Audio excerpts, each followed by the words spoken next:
I totally cannot see myself right now. Good morning, ladies and gentlemen. I want to tell you about a story. I was talking with my mama, and I told her how I noticed that a pine tree started growing in my yard. Obviously, I'm on a boat. I'm John Brown. This, this dang wind. I'm on a boat. I want to give you a reading of part of this story.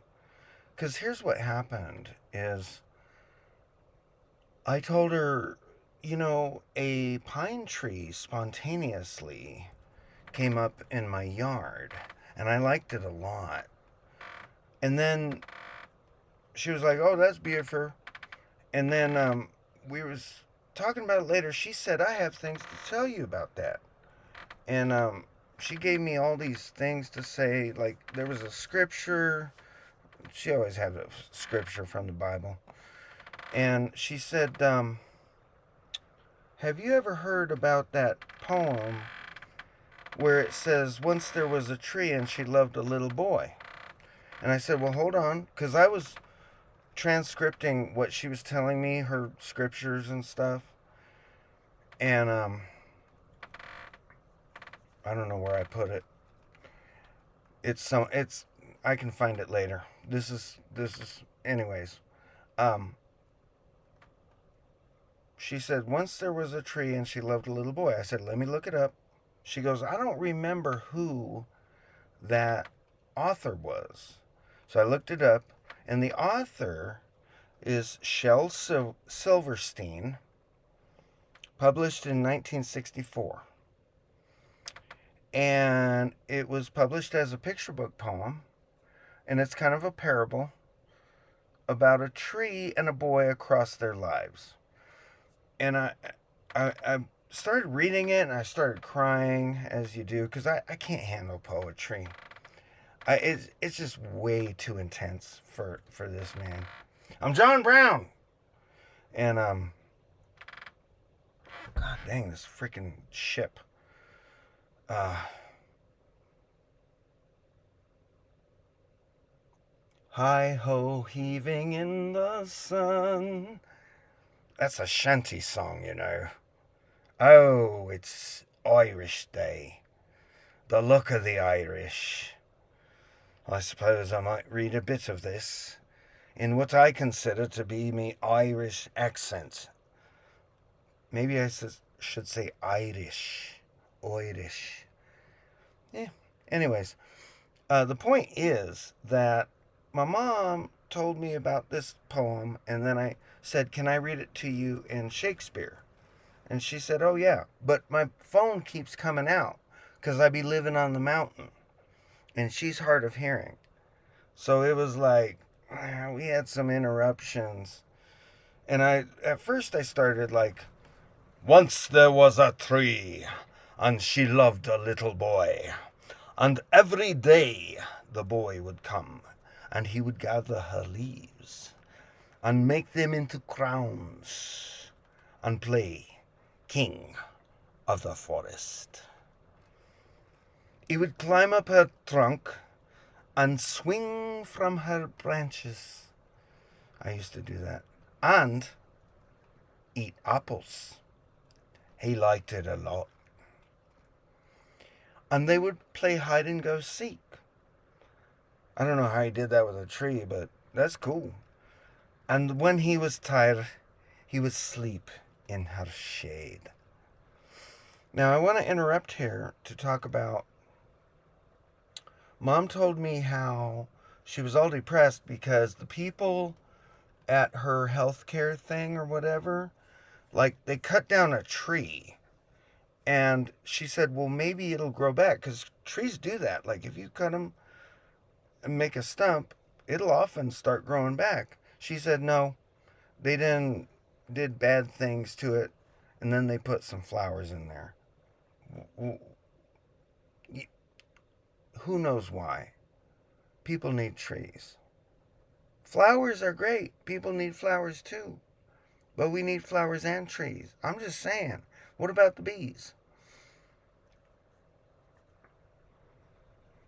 And when he was tired, he would sleep in her shade. So this led me to I was watching a thing about urban renewal or like redesigning cities. Like, consider in our time of global warming, like right now we're in a heat wave.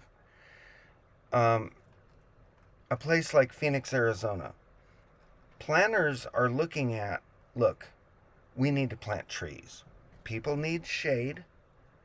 What if we planted some trees to give shade for people who walk to the library? Holla! I liked it a lot.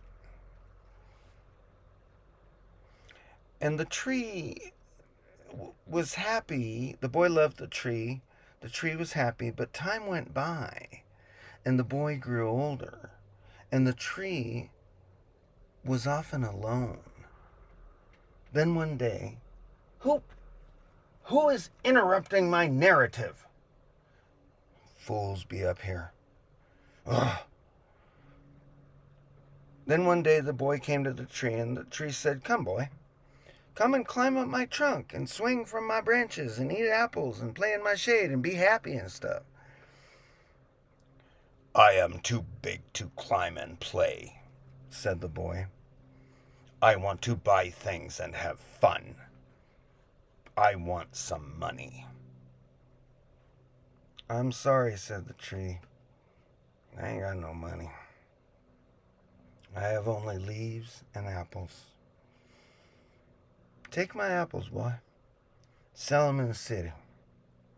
Then you will have money and you will be happy." Tree is like, you know, we can work this out. I can help you with this. And so the boy climbed up the tree and gathered her apples and carried them away. Carried them away. And the tree was happy. But the boy, that boy, he stayed away for a long time. And the tree was sad. Sad. One day the boy came back. Tree shook with joy. It was shaking. She said, "Come on, boy. Climb up my trunk. Swing from my branches. Be happy." "I am too busy to climb trees," said the boy. "I want a house to keep me warm. I want a wife, and I want children, and so I need a house." Tree be like, "Oh, can you give me a house?" "I have no house," said the tree. "The forest is my house, but you may cut off my branches and build a house. Then you will be happy." Like, tree is kind of like getting a little tired of this, but it's like, I want to help out my boy. And so the boy cut off her branches and carried them away to build his house, and the tree was happy. But the boy stayed away for a long time. What's up with that, bro? You need to represent your tree. When he came back, the tree was so happy she could hardly speak. She said, "Come on, boy." She whispered, "Come and play again." "I am too old and sad to play," said the boy. "I want a boat that will take me far away from here. Can you give me a boat?" Tree be like, "Cut down my trunk, make a boat, then you can sail away and be happy."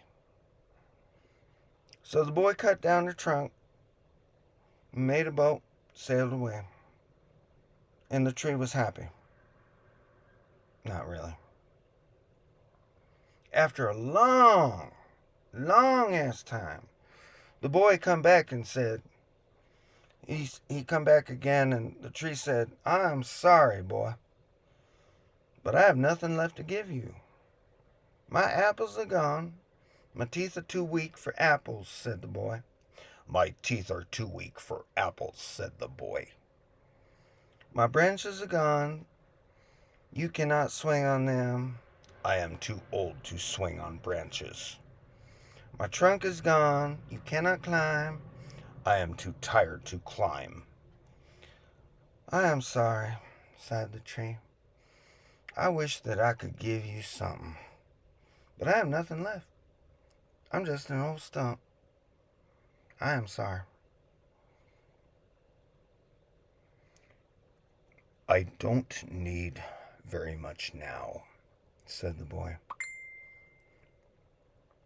Just a quiet place to sit and rest. I am very, very tired. Well, said the tree, straightening herself up as much as she could.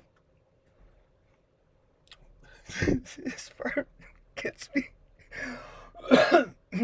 Make me cry. Well, an old stump is good for sitting and resting. Come, boy, sit down. Sit down and rest. And the boy did. And the tree was happy.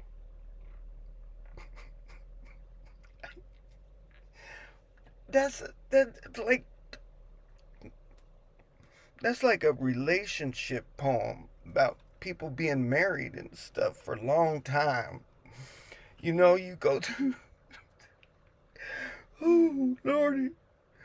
This is why I don't read poetry, because it will break a man. I'm broke. Anyways, I wanted to share that all with you because my mama told me about that. And then she said, they took away our tree. And I said, Mom, check it out. They took away your tree at her, facility. But guess what? The tree came up to me. That's why I had that tree that automatically appeared in my yard. A pine tree. How did that even happen? Then she was talking about something about candles and squirrels. And I said, oh yeah, the squirrels eat the, what's it called? The pine cones, and they leave them, and it looks like a golden candle. And that's like in the Bible and stuff. I don't know. So probably a squirrel came over here. Oh, and then she had a scripture. Where did I write this?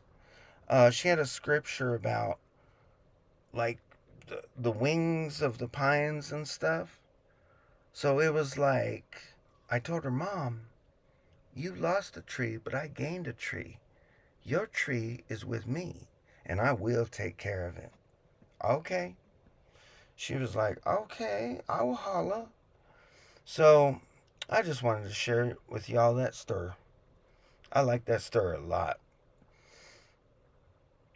How do I turn this thing off? I never know how to turn the... Ooh, there it is right there. Huh, I didn't know I could do it from here. All right, we good.